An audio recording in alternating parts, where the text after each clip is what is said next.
তোমার স্ত্রী, এই দেহের ক্ষয় আছে,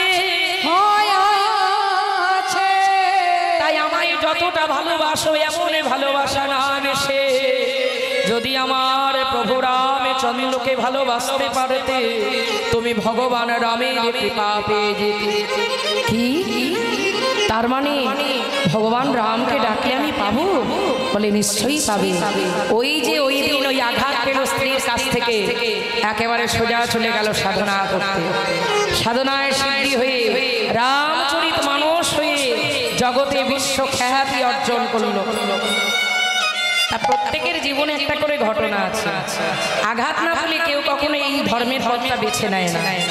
জীবনে যদি দুঃখ না থাকে, আঘাত না থাকে, কষ্ট না থাকে, ভগবানের জন্য চোখে জল আপনার সহজে আসবে। কারণ আপনি তো দুঃখের মুখ দেখেননি, আপনার দুঃখটা আসবে কি করে? আপনি সুখের মধ্যে আছে, তা যে দুঃখ পাবে তখনই সে ভগবানের জন্য কষ্ট পাবে, আর তখনই তার ভগবানের কথা মনে পড়বে। জীবনে দুঃখ আঘাত না পেলে ভগবানের প্রতি কখনো ভক্তি জন্মায়। তাই ভগবান নিজের রূপ নিজে দেখে নিজে আলিঙ্গন করার বাসনা জাগে। এখন মায়েরা, আয়নায় যদি আপনি নিজেকে দেখে আপনার মনে হয় যে আমি খুব সুন্দরী, আমার নিজেকে নিজে আস্বাদন করার বাসনা হয়, তাহলে কি হবে মায়েরা? হবে না। আস্বাদন করতে গেলে আরেকটি দেহের প্রয়োজন। তাই গোবিন্দ দেখলেন এক দেহে কবু না হয় রস আস্বাদ, তে কারণে প্রভু করলেন দুই দেহ ধারণ।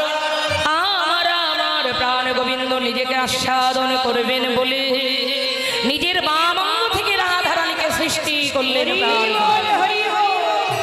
তাহলে এই যে আপনারা অনেকে বলেন কৃষ্ণ নাকি পরে স্ত্রী নিয়ে টানাটানি করেছে, কথা কি সত্যি? কৃষ্ণ তো নিজেকেই নিজে আস্বাদন করেছে, নিজের বাম অঙ্গ থেকে রাধারানীকে সৃষ্টি করলেন। তাহলে কি করে পরস্ত্রীর সঙ্গে লীলা করলেন রাধারানী? এই গোবিন্দ সবই আমাদের মনের ভোগ, সবই ভুল ধারণা। আমরা দেখি এক, অনুভব করি আর, তাই না?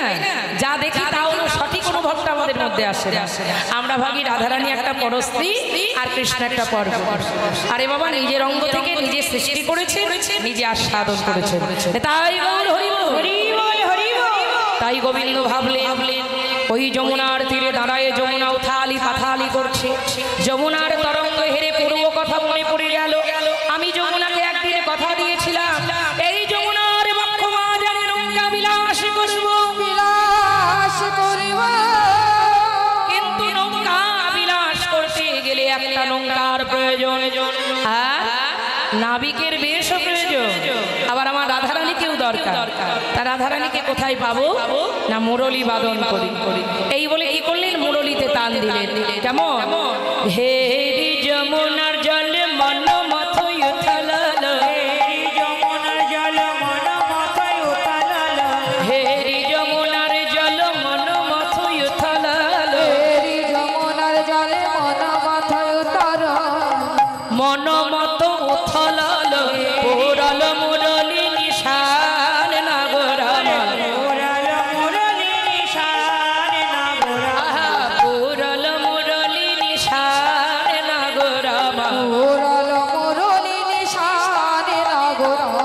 গান করিল, গান করিল, গান করিল, গান করিল, অধরে মুরলী লয়ে গান করিল, অধরে মুরলী লয়ে গান করিল, অধরে মুরলী লয়ে জয় রাধে বলেন, জয় গৌরী বলে জয় রাধে, অধরে মুরলী লয়ে অধরে মুরলী লয়ে অধরে মুরলী লয়ে গান করিল, পুরাল মুরলী নিশান নাগরাম, পুরাল মুরলী নিশান নাগরাম। মধুর মুরলী বাজিল, জয় রাধে শ্রী রাধে বলি, বৃন্দাবনে বাঁশি বাজিল। এই বাঁশি কার কানে প্রবেশ করলো মাইরা? রাধারানী স্তুতি রঞ্জন। বাঁশি কি বলে বাজছে? বাঁশি বাঁশি একই কানে জয় রাধে শ্রী রাধে বলে। তবে কি জানো মা, যার যেমন ভজন তার তেমন শ্রবণ। আজ মা যশোদা শোনে বাঁশি, ননি মাননি, মা যশোদা শোনে বাঁশি, ননি মাননি।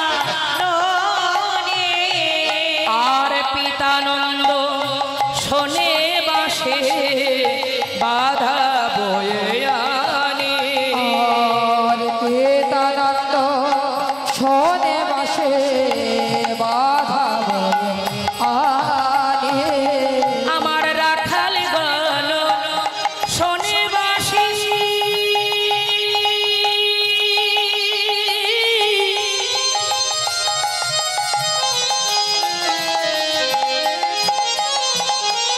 এবার ঘরে চলে না ভাই রাখাল গল শোনে বাসি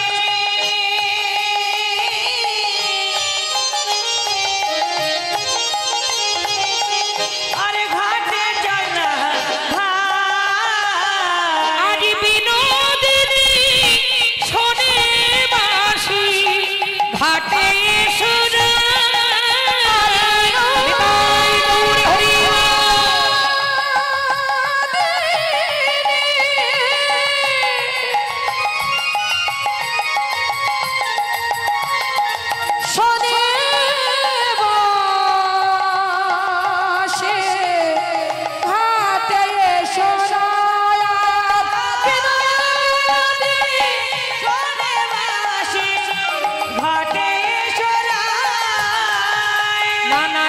বিলম্ব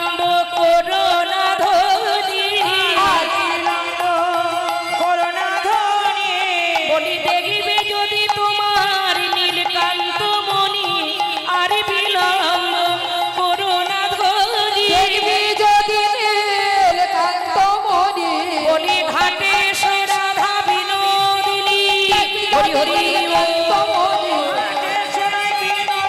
দেখবি যদি নীলকান্ত মণি না না না আর বিলম্ব করো না ধনী আর বিনোদিনী শোনে বাসে ঘাটে এসো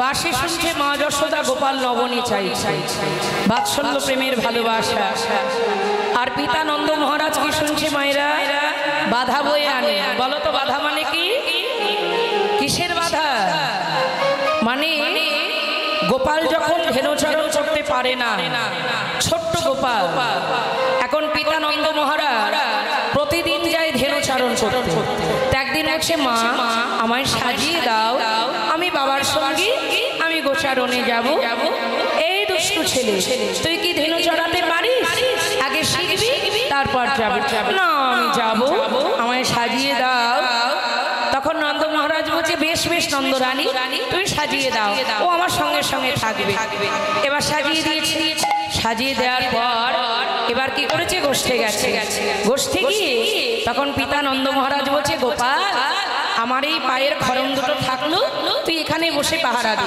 আর আমি নাঙল চষছি তা কি করছি বল লাঙল চষছে গোপাল বলছে না আমি বসে থাকবো না আমিও বাবার পিছন পিছন ঘুরবো বলে কি করেছে স্বয়ং তিনি ভগবান আজকে পিতার পাদুকা দুটি মাথায় করে নিয়ে বাবার পিছন পিছন ঘুরছে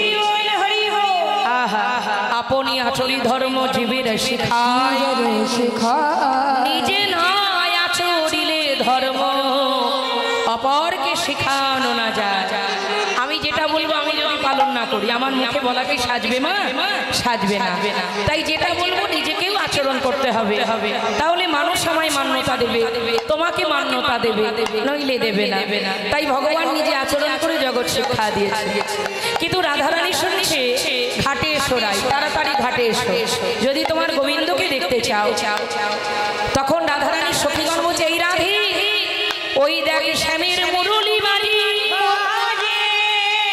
মাসি আজু বাজি আজু বাজি আজু বাজি এখনো বাজি জানো মায়েরা বাবারা এই বাঁশির গান নিয়ে ভবা পাগলা ঠাকুরের একটা সুন্দর গান লেখা আছে ওই বর্ধমান জেলা নবদ্বীপের কয়েকটা স্টেশন পরে অম্বিকা কালনা নাম মানে পূর্ব নাম হচ্ছে অম্বিকা এখন বলে কালনা ওই কালনাতে ভবা পাগলা ঠাকুরের বাড়ি এই ভবা পাগলা ঠাকুর মাতৃ সাধক ছিল মা কালী মানে শ্যামা কালীর পুজো করেন তখন সেই শ্যামা কালীর ভক্ত হয়ে তিনি বৃন্দাবনে যাওয়ার জন্য তার মন প্রাণ টেনেছিল কিন্তু তিনি যেতে পারেন, তার কারণটা তিনি ব্যক্ত করেছেন এই গানের মাধ্যমে। আসুন গানটা একটু আস্বাদন করি। এখনো সে বৃন্দাবনে বাঁশি বাজে রে,